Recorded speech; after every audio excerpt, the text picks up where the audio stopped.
This video is a brief introduction to the TATE Curriculum Design Framework, an integrated skills framework designed for teachers to use in language classrooms in upper primary, secondary, tertiary and adult education contexts around the world. It's likely to be useful with learners from about A2 to C1 proficiency levels on the Common European Framework, after they have gained basic literacy in the target language in question. At these proficiency levels, coursebooks are usually structured in a way that supports this framework. TATE is an acronym. It stands for Text, Analysis, Task, Exploration, the 4 stages in the framework that typically happen in this order.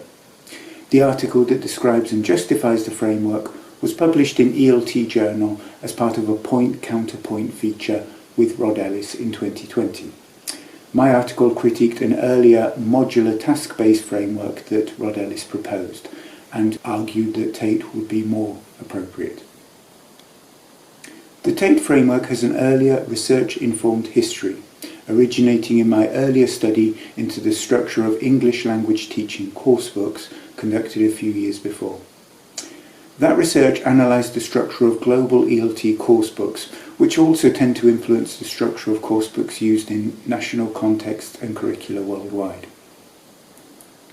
The research found that, contrary to much critique of ELT coursebooks over the last 20 years, the majority don't actually follow a PPP structure, as the criticism often argues. In fact, the first key element of most units in ELT coursebooks is a text, one that introduces the target language in context through either a reading or listening activity.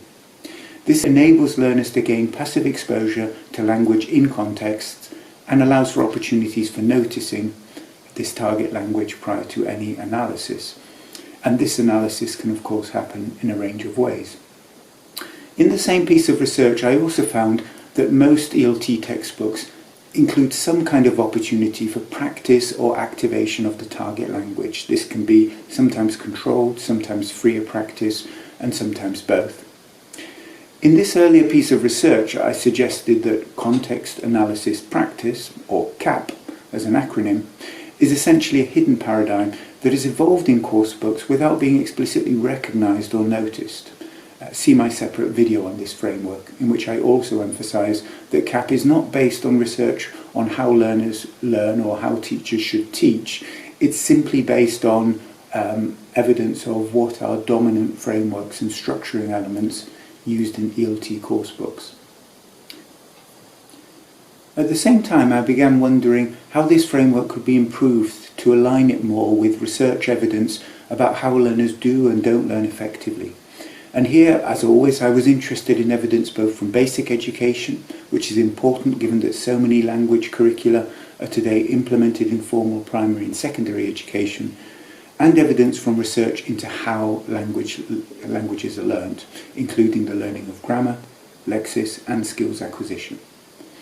One thing that I felt was obviously missing from the framework was some kind of evaluation or assessment stage after the practice, in which learners receive feedback of some kind, something that is known to be important, if not essential, both in mainstream education and language learning.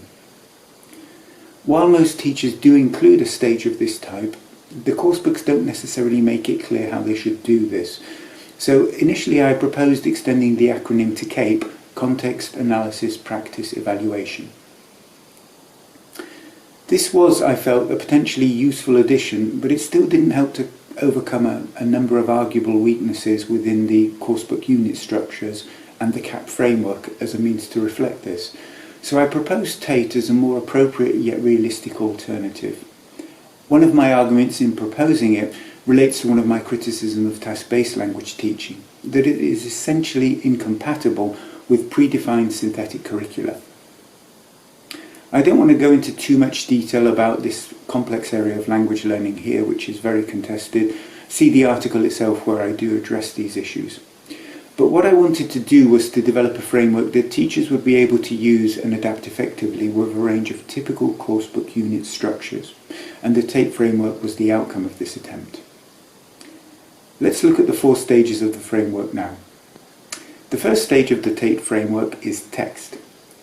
It involves learners reading or listening to a text, as in many receptive skills lessons. where learners may do a range of activities with the text to develop their understanding and receptive skills abilities. The text itself may be thematically, functionally, or grammatically linked to the focus of the subsequent stages. It may also serve as an exemplar, as in text-based, genre-based, and read-to-learn approaches for language teaching. The second stage of the framework is analysis, and typically involves learners analysing some element or aspect of language that is present in the text that they have just worked with. This could be grammar, lexical elements, functional, or discourse related. The analysis stage can often be linked to the text stage through a noticing activity, and the analysis itself can be either deductive, moving from teacher-led presentation to looking at examples and working with them, or it can be inductive, moving from examples to rules, as in inquiry-based or discovery-based learning. There is no prescription in the model as to which of these is better.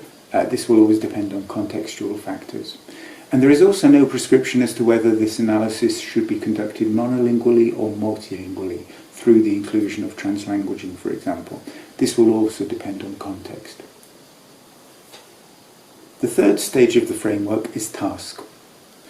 Whilst most textbooks provide opportunities for practice of language analysed in the previous stage, sometimes these can be adapted into more communicative tasks or even projects. If the task involves the focused use of language from the analysis stage, this would constitute an example of what's sometimes called task-supported language teaching.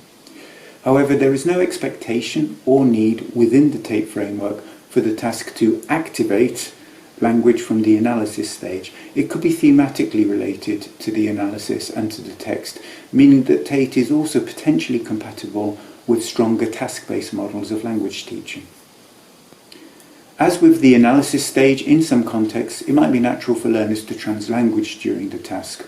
There is no prescription nor assumption in the model that this should be a monolingual language use activity. The final stage of the framework is exploration, and this term was chosen to allow for a range of activities that will typically relate to the task conducted in the previous stage.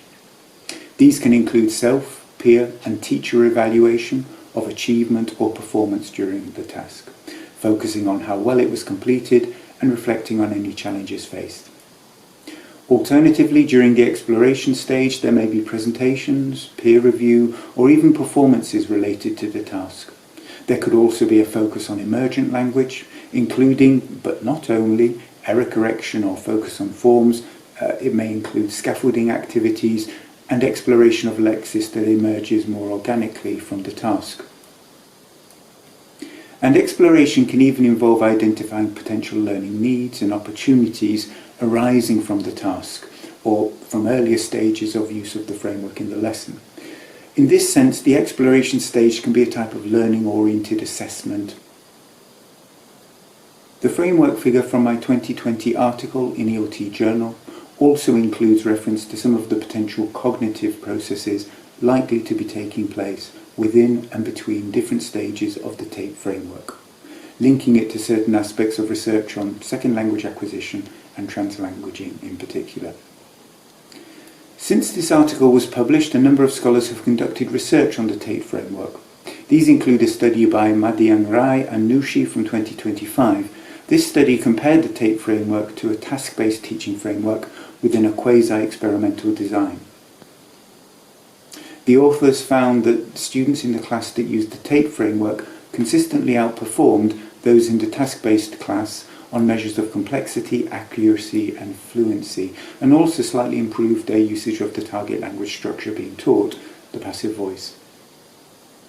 However, it's important to state that due to the small sample sizes, these differences were not statistically significant, and there is a low possibility, under 20%, that they are due to chance.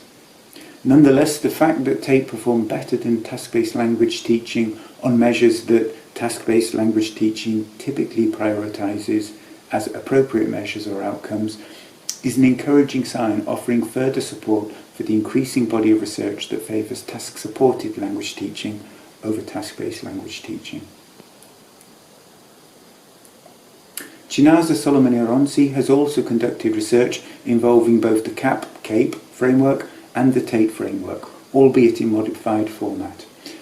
And there have been encouraging findings for both of these. His research on the TATE framework with Bostanci in 2023 found significant improvement in students' action competence using a modified TATE lesson planning framework when compared to a PPP framework. This study suggests that the TATE framework may be useful beyond language teaching contexts to support the development of wider 21st century skills in both language classrooms and beyond.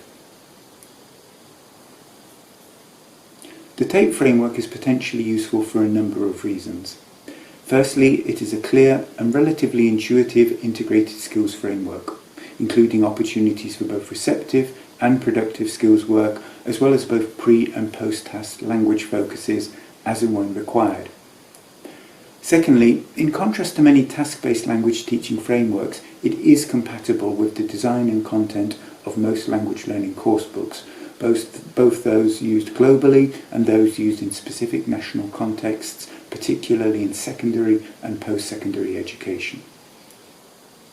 Thirdly, while it is primarily task-supported as a framework, it can be adapted to stronger task-based approaches if the language focus in the analysis stage does not seek to pre-teach language required for the task, and there is no reason why it has to. And finally, it is inclusive of multilingual classrooms and classroom practices, recognising translanguaging as appropriate and useful in different stages of the framework. While the TATE framework is looking promising as a means for structuring language learning curricula, it is still relatively early days and more research is required to validate early findings. We particularly need research investigating its efficacy for language learning and its adaptability to different curricular contexts. I would be interested in collaborating with other researchers or teachers on such a study. This could be small-scale studies involving one classroom or one teacher, or larger-scale studies including quasi-experimental or randomized controlled trial designs. Thank you.